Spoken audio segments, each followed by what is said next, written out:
Holy shit. Please rewind this cassette.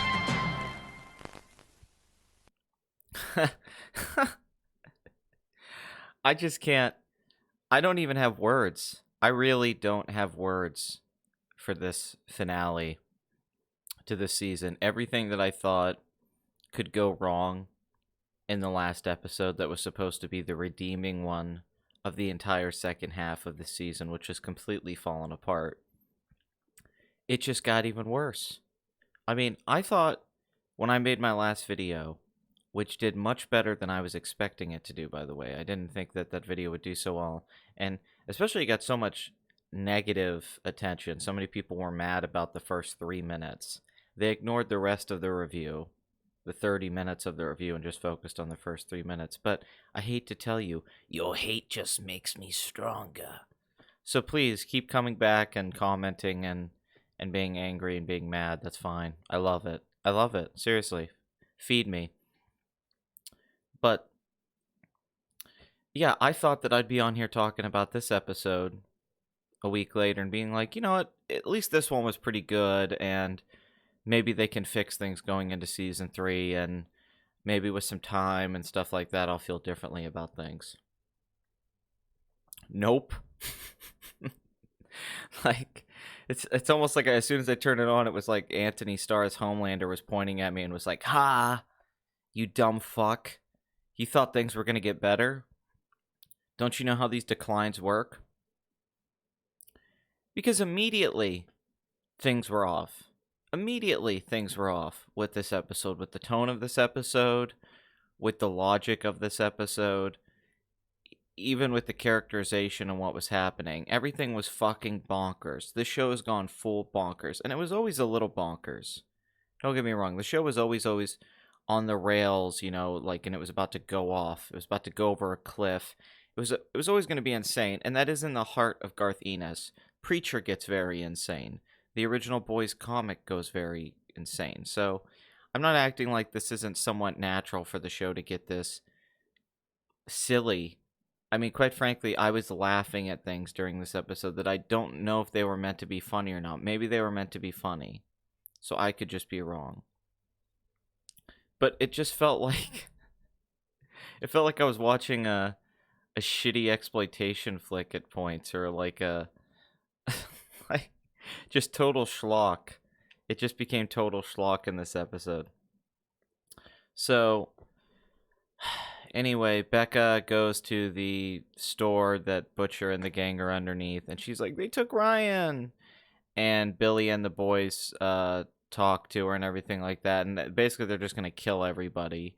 They try to go get Queen Maeve, who's smoking cigarettes and drinking, and she's like, "Go fuck yourselves." So no Wonder Woman. And their plan is to kill everyone. So then Billy finds out that, you know, Ryan's been taken, so he goes and talks to Edgar, Gus Fring, who should have been in the season more, by the way, because he's a good enough actor to elevate it. So once again, Billy Butcher can just walk into any situation. You know, remember when the show was about Billy wanting revenge on Homelander for raping his wife, and Huey was holding on to this pain from the death of his girlfriend, which eventually he did get over in season 1. All of these characters wanted to take down these superheroes for horrible things they had done to people. They wanted to hold them accountable. That just doesn't exist anymore. That whole storyline is gone. Even now, with what happens to Becca in this episode, I don't know what Billy's motivations are. What point is there to go forward in this show with any of these characters? Except, oh boy, we have to throw in a new bad guy out of left field, and now they have to face this person, which was absolutely ridiculous. Like, I guess they thought that was a clever plot twist, and it's like, really? Is this going to be the gimmick of the show at the end of every season or the start of a new season? You're just going to be like, here's a new superhero. All right, here's a new storyline. Okay, next season, new superhero. Misfits did this too, the show Misfits, which I was a big fan of. After the first 2 seasons, it just kept repeating itself. Like, they have to do community service again. Oh, there's new people with powers that they have to fight against. Like, okay, whatever. Jesus. So Billy goes and talks to him, and he's like, "You got some guys pointing guns at me," and they have this conversation that's pretty silly where he's like, "I'll go get the boy and you can come pick him up from Homelander's location." Now, I don't know why, well, what the goal is here. I don't know. They think he can pull this off. Like, this doesn't actually make that much sense. That Billy could somehow go take a kid from Homelander and do things that Vought can't do. And the whole plan falls apart anyway, but in in theory, it's just a stupid plan. And if they know where Homelander is, why don't they just send people to go take the kid anyway? Now, we see what happens when they try to do that, but I mean, why even make this deal with Billy? I guess it's just like, fuck it, if he dies, we win, and if he doesn't die and we get the kid back, we win. But and they have this whole conversation about everything's always been about numbers and ethics don't matter, and it's really getting at the heart of the show and what it's about, and greed and ruthlessness and all that. So then, of course, Billy's humanity keeps coming through, like it did earlier this season with Huey. We can't get the evil butcher character. Every time he's about to do something fucked up, because he makes a deal here, you come get the boy, but leave me my wife. I don't want her to go with him, and you tell her that, she can't be with him, that this is the only way. And then he just throws that out the window, and he tells Becca, like, listen, I was going to fuck you over, but go off with your son. I'm sorry. It's like, okay, so Billy's just a good dude. He's just a good dude. Fine, but he's not mysterious anymore. He's not, when he killed Haley Joel Osment, who's a character people forget about a lot in season 1, was Haley Joel Osment playing that kid who was on the television show growing up. And Billy just brutally beats the fuck out of him in the bathroom. It was really cruel. Like, holy shit, dude. And he really didn't do anything that bad this year. He threatened some people. But honestly, at the end of this season, I'm just like, Billy's an angel. He's just a sweet, sweet boy. They keep talking about him like he's this tough, badass dude. But I'm like, everything he did this season was pretty reasonable and kind-hearted. Honestly, what he punched Huey in the face. At the time, that seemed like a big deal, but now in retrospect, it didn't really matter. So Homelander and Stormfront are trying to take Ryan out and have him experience the world, but then he gets overwhelmed by all the people showing up wanting pictures with his father, which I don't think Homelander accounted for. So he takes him off to the cabin where he was fucking doppelganger. And he actually has this emotional moment with him, and Stormfront's in the corner crying. And that was all fine. I mean, it was all very cliche the way it was written. When I was a boy, I was scared and I was crying, and I can teach you, and I love you, son, and all that. But, well acted. Very well acted. So then there's this crazy scene where they're trying to teach Ryan how to use his powers, and Stormfront's talking to him, and she's like, Ryan, there's people that want to kill us for how we look. And he's like, really? She goes, yeah, Ryan, it's called white genocide. And Homelander's looking like, what the fuck? I mean, that scene was just funny. I love her talking about white genocide to this little kid. I mean, I know it's supposed to be a disturbing moment where you're like, oh my god, that's really messed up that she's this way and talking to him this way. But I just found it funny. Maybe it was Homelander's reaction. It's sort of like the plane sequence in season 1 where Queen Maeve's like, these people are gonna die, and his attitude is kind of like, what are you, crazy? I can't save these people. Instead of him being like genuinely thinking about it, he just sort of talks to her like, what do you want me to do? And with this, he's looking at Stormfront like, are you fucking kidding? Like, Jesus. So that was very entertaining. Everything with Ryan, I gotta say, not a big fan of the kid who plays Ryan. I liked him okay before. Now he's kind of annoying. He's a little grating on me, and I don't find him that amusing. Too much Ryan. Let me put it that way. Too much Ryan for my taste. Just was not a fan. Damn good coffee. Fuck. Get an espresso machine, people. I swear it's worth the investment. Changes your life. Oh, shit. So, then pretty much this episode, nothing happens, really, for a lot of it. For a big chunk of this episode, it's just the big revelation is A-Train gives them the folder that shows that Stormfront was a Nazi and is 100 years old, which we already found out that plot twist several episodes back, that she's been alive a long time. So we were kind of just waiting for this to happen. And it was predictable from the beginning of the season that A-Train was going to be the one that helps them out because he's been betrayed throughout the season. So all of that I saw coming. Pretty much everything that happened in this episode was predicted, which was disappointing. I mean, I can't hate that entirely. They set these things up, so they have to pay off, but it would have been nice to have a few surprises, even if they were still, that's a problem. Like, so much of this was just mediocre in the way it was written and executed. Alex Graves directed this episode, who directed a lot of Game of Thrones episodes, and like, I just wasn't really that impressed with anything. The cinematography, the dialogue, the action scenes, nothing was great or really stood out, except very few moments. There was like 3 or 4 moments that were interesting, and I didn't like a lot of I like the episodes that he directed of Game of Thrones, but his actual direction I did not like. I think he messed up a lot of those episodes, like The Children or The Mountain and the Viper. I think those are great, like, episodes because of the storytelling and the acting, but had a lot of issues with him as a director. I think he directed the Jaime raping Cersei episode that was controversial at the time, where their dead son's at too. So we come to the big finale, the big battle. They release the folder on Stormfront. Everyone knows she's a Nazi now, so she flies back. Butcher and Becca come to get Ryan. Then they're driving off, and then they're gonna leave. So there's a couple moments that are pretty cool. There's a moment where Homelander comes back because the Frenchie invents this sound, this like shock wave or something, this device that is so loud it annoys everyone, even the superheroes. So Homelander goes and destroys it, and he comes back, and there's SWAT guys at the cabin who were there to meet Butcher, but he just left his phone there. And there's this awesome moment where Homelander's like, "Where's my son?" And then he starts lasering these guys in half. And for a moment there, for like a few seconds, it felt like I was watching The Boys again. It had that tension.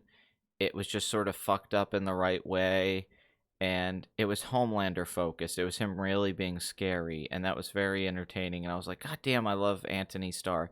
I have to say this before I go into the final stretch of this, because I'm running out of time here. I have to do something here soon.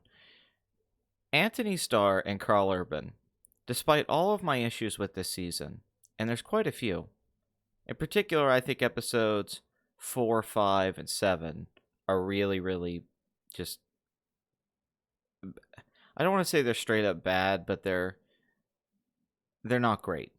I'll be nice and say they're not great, because I don't want as many people mad at me about this review, because, guys, you may not understand this. I was a fan of the show. It's not like I'm some fucking hater who's trying to start some trend or be a contrarian.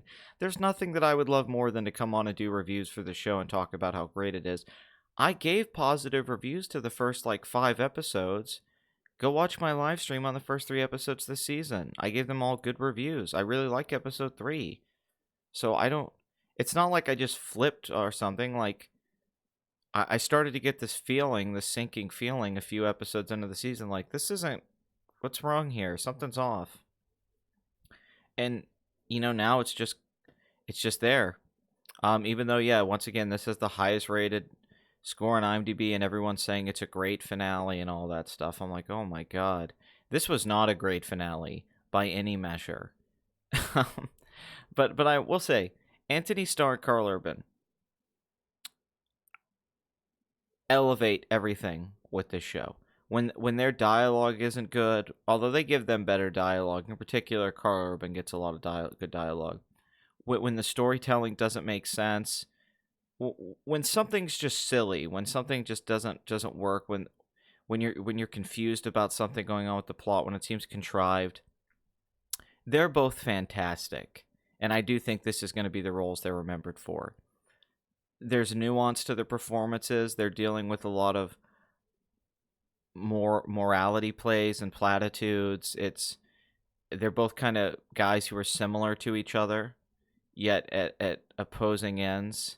Yet they have a lot in common. And they both show good traits and then bad traits, and then one of them sort of leans more on the good side and the other guy sort of leans more on the bad side, which is Homelander.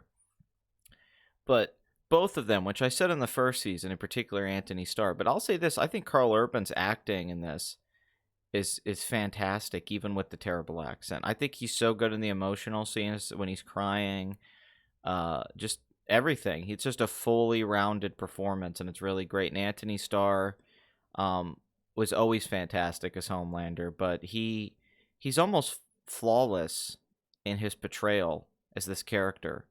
He's just every time he's on screen, even if the scene doesn't work, you can't help but like look at the guy. He just has some kind of presence about him that's very appealing. It's not just charisma, it's just something.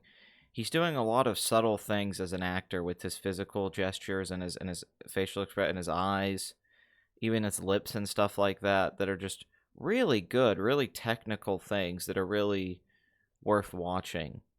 And anytime him and Butcher together in a scene, I get mad hype, even though I don't know why at this point Homelander doesn't just laser his fucking head off.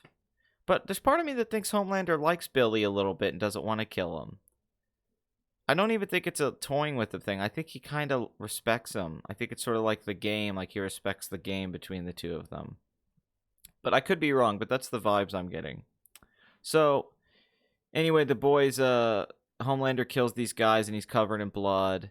And then Stormfront shows back up, flips the car with Mother's Milk and Becca, and then we have a full-on brawl between the boys and Stormfront in just a big open location, because God forbid that we actually have, like, an interesting location where things could happen. Like, this felt like a budget thing. I'm not kidding here. A lot of the special effects and the choreography in this final fight and at the, like, farm, wherever Homelander's staying, wasn't really that impressive, all things considered. Like, I was sitting there thinking, you know, some of these effects, while not bad, look like effects that I think a lot of people could do at home with you know, with some time for rendering. But like the electricity effects of Stormfront and all that, nothing that impressive. The camera work, the fight choreography, like, it felt cheap. It really did feel cheap. The whole season didn't feel that way. I think a lot of things had good production value, but them just fighting in a field, it felt very like low budget movie. It reminded me of the ending of Samurai Cop. I mean, obviously it was better done than Samurai Cop. Well, actually, I don't know. Samurai Cop's pretty amazing. So they're fighting, and she's just gonna like kill everybody, and she's gone mad psycho. But then Kimiko starts beating the shit out of her, and then she breaks her neck. And then out of nowhere, Queen Maeve shows up. Now, maybe I missed something. So I admit here that I could have missed something. I'm not acting like I caught everything. But why the fuck did Queen Maeve show up?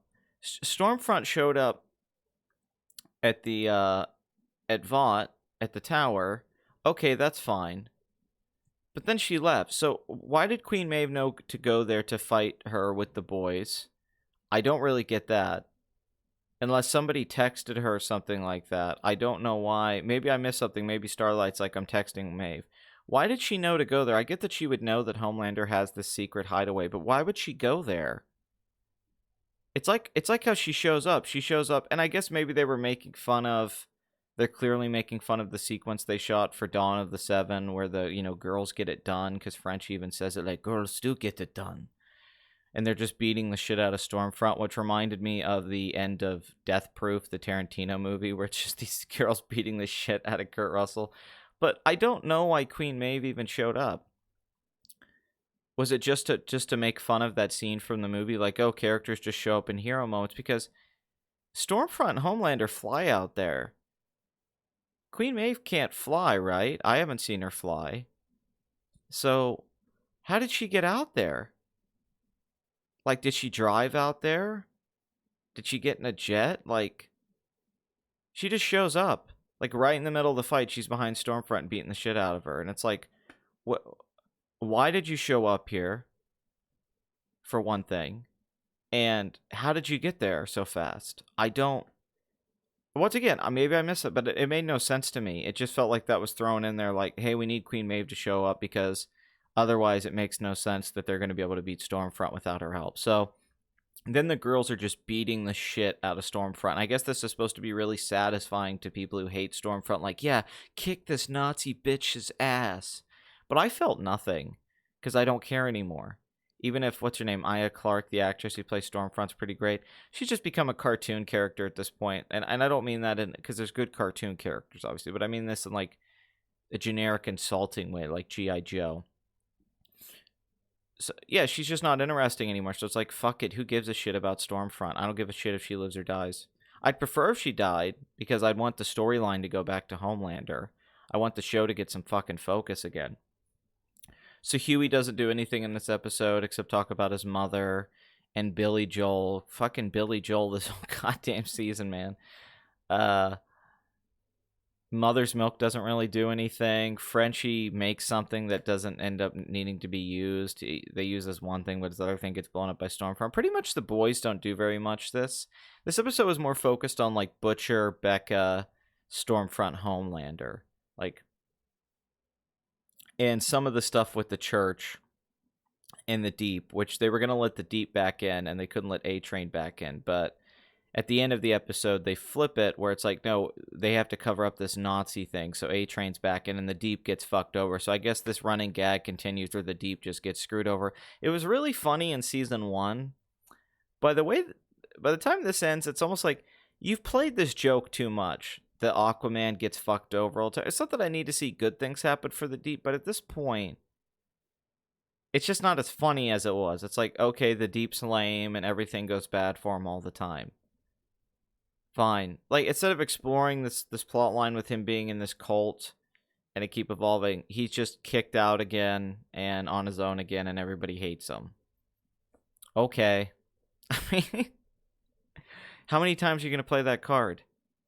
You know, and then Black Noir, they say, is a vegetable. So is Black Noir out of the show? What the fuck?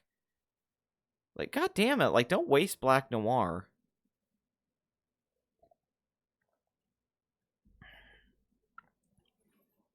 So,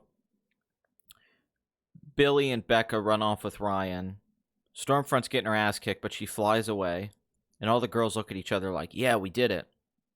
For some reason, Homelander's not anywhere. I remember Homelander being able to fly around at like super speeds and see what's going on. So why didn't he show up for the fight? And also, why didn't he show up earlier? I mean, he just kind of walks out slowly out of the cabin with covered in blood, which that shot of the trailer with him with the blood on his face and everything, it's just some guys from Vought. But he walks out like, I'm like, okay, dude, what are you doing? Like, go find Ryan. What the? He just decides to chill for a minute, you know, because I guess he's disturbed. Anyway, Stormfront shows up and then like she gets stabbed in the fucking eye. It's fucking anime-esque. It's, you know, it's like it reminds me of an anime scene or something like Ninja Scroll. So she puts Beck up against the tree and she's like, she does that line again, like, keep your eyes open. I like to watch the lights go out. And Billy's just hitting her with a fucking crowbar, which is really funny. It's interesting. So bullets don't work against her. And hitting her with a crowbar doesn't do anything, but you can stab her in the eye. So I guess you could stab Homelander in the eye? Their eyes are vulnerable? You remember Superman Returns, that dumb scene where the guy's just offloading on Superman with like a fucking Gatling gun? He's just like blowing, like shooting at the motherfucker in his chest and he walks to him. Then he pulls a handgun out and shoots him in the eye like that's gonna work. Like it's just pointless. I don't know. I guess I took it as that, you know, you couldn't just stab a knife through their eyes. I thought their eyes would be strong too, but I guess it's just like their heads are strong. And Becca doesn't even have superpowers. So, damn.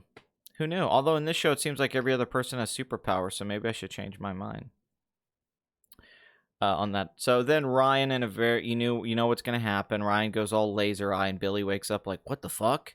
And Ryan's over there, I'm sorry, Mom, I'm sorry. I didn't mean to, Mom, I'm sorry. I'm sorry. So, Stormfront is Anakin from Revenge of the Sith. Now, before everyone says, oh, you got that meme from Twitter, I thought it when it first happened, just like everyone else did, so I don't want to hear that shit. Okay, we all thought of it. Nobody gets credit for the fucking Anakin Skywalker comparison. So yeah, she goes all Revenge of the Sith, and she's over there all burned up, and she's speaking German. Essen, Flaggen, Stu fast, du. She's just over there speaking German because I guess that's where she goes when she gets burned up. It's just she goes back to her Nazi roots. And Ryan's like, I'm sorry. So Becca dies. That's the big death of this episode. Becca's bleeding out and dying, and Billy's there, and she's like, take care of him, please, please. And then Billy grabs a crowbar, and I'm like, holy shit, he's gonna kill this kid. And I'm like, this is fucking awesome. Holy shit, what a fucked up ending. Like, he's gonna bash in Ryan's head, and then Homelander's gonna show up and find Becca, Ryan, and Stormfront dead. This is gonna be the ultimate fuck you from Butcher. But instead, Butcher, they show him grab the crowbar. I guess it's a fake out. I don't really know what was going on. Homelander shows up, and he's like, Ryan, did you do this? And he's talking to burnt up Anakin, and she's just speaking German. And he's like, come here. And then he's telling Billy, like, he's mine. And then Queen Maeve shows up again. She's a teleporter. She's Jason Voorhees. I didn't know she had teleporting abilities.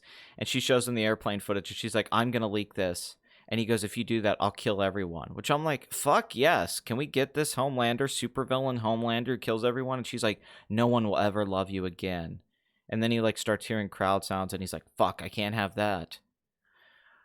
So everyone makes a compromise. That's the complexity of the ending, right? He makes a compromise with Billy to take the kid.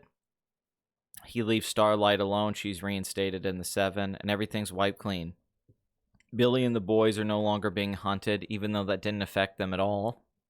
They were still able to go wherever the fuck they want, do whatever they want without that, so it didn't matter that they were wanted.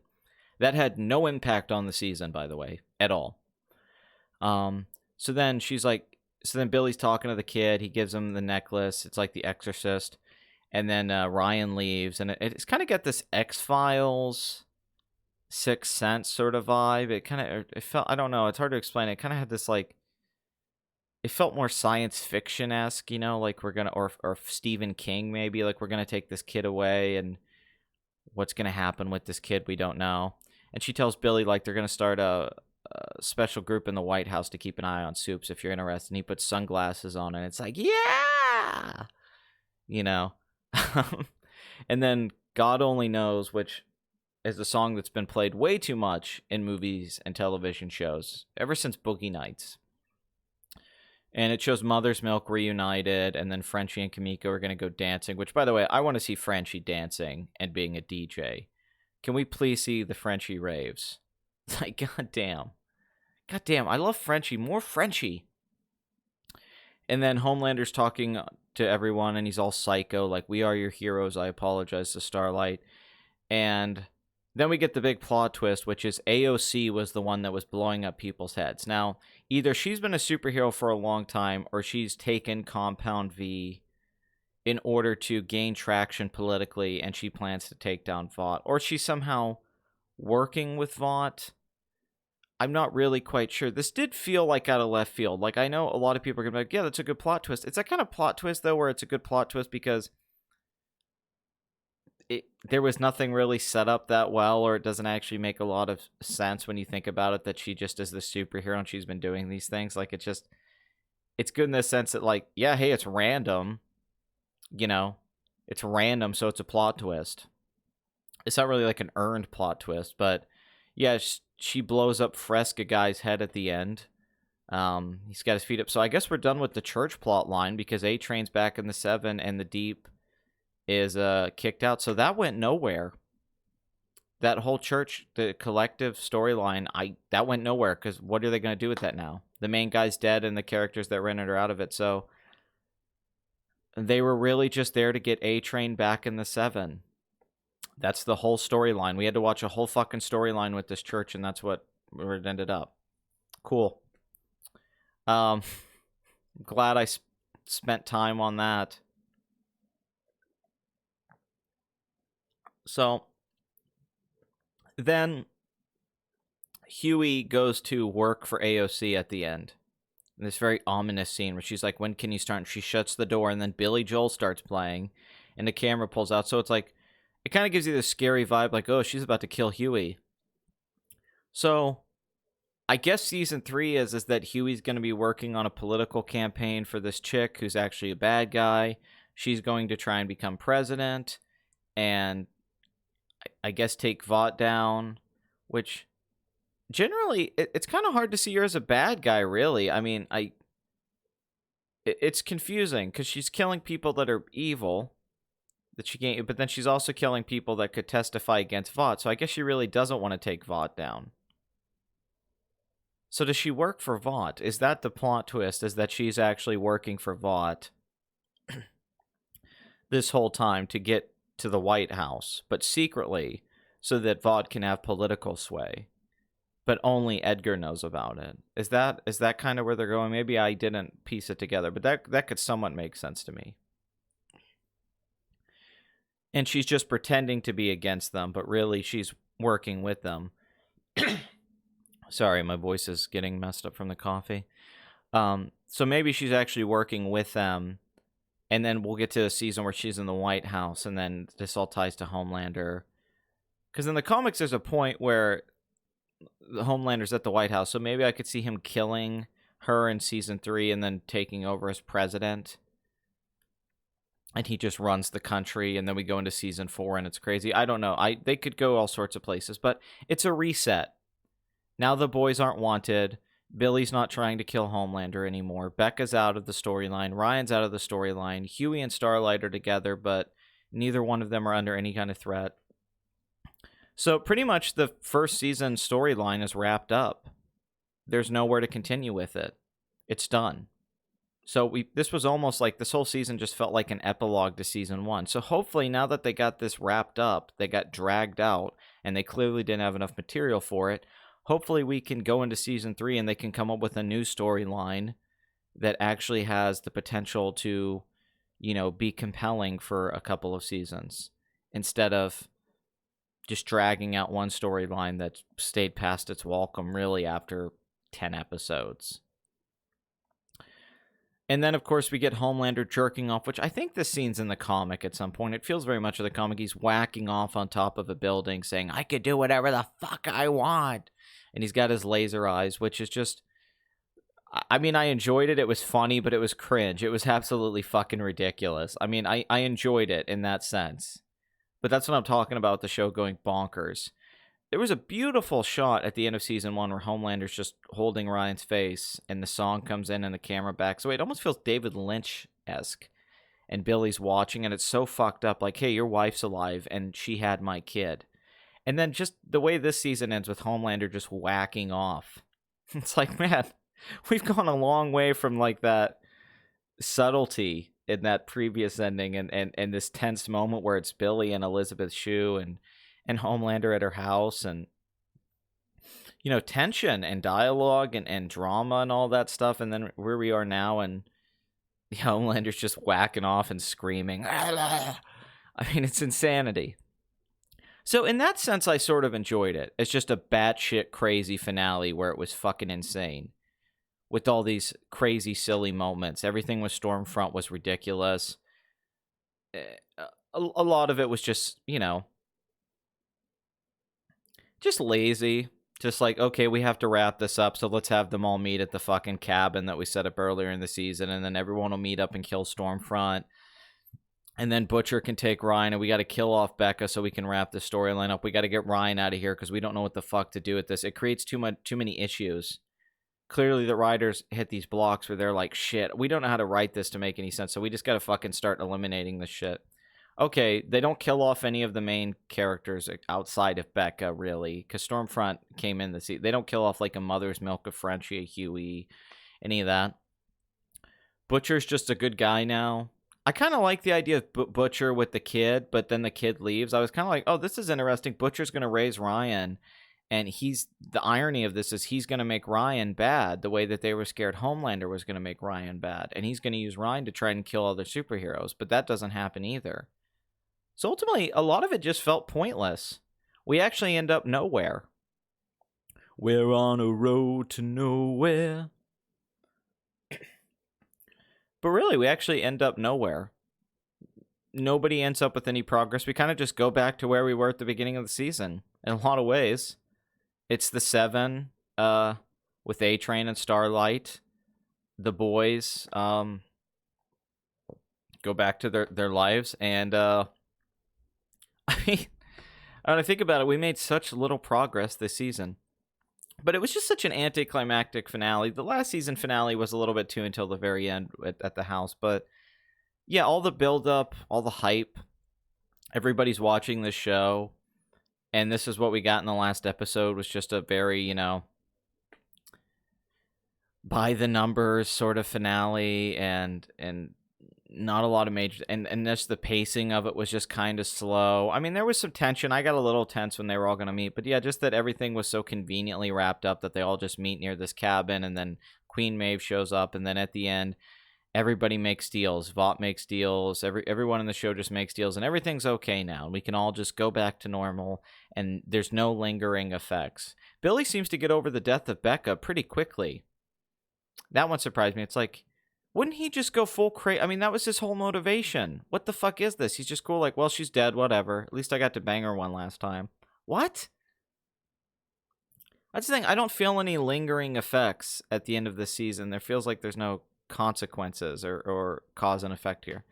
So I'm going to give this a 6.5 out of 10. Maybe a 7 for a couple moments, but this is another 6.5 out of 10 episode. It might even be a 6. I really thought this was one of the most generic, dull episodes of the entire show. And I felt like there was no weight to anything. It didn't have a lot of funny moments. The opening part with Homelander doing the school ad with the sheriff and, your teacher has a gun, that was fun. That was a lot of fun. And there was a couple other moments like that. But for the most part, this was just, generic dialogue. Everything wrapped up very quickly. Not a lot of questions left open. It was clearly all just to get to the part with AOC blowing the guy's head up, and then that's setting up the next season. So, yeah, I felt like this was a season that was kind of a waste. It was a season with a bunch of filler. Stormfront was interesting for a few episodes, and then dropped off. Lamplighter was probably the highlight of the whole season for me, was Shawn Ashmore's Lamplighter. And, every character became a little less interesting. And everything with Vought and the satire of corporate America, and I mean, it was fun to see the movie within a movie and the Zack Snyder stuff. All that was entertaining, but yeah, for the most part, this was a second season of a lot of filler. It was very slow. The pacing was very slow. The pacing did not pick up in the last few episodes. It remained slow throughout the season. It was more of a character-based season instead of plot-driven like the first one, which I think was a mistake, because I think the plot gives you momentum and characterization comes out of that, not characters trying to create a plot. I'm getting a phone call. Anyway, 6 out of 10. Thank you for watching, and maybe I'll do a live stream talking about the whole season. Who the fuck is calling me?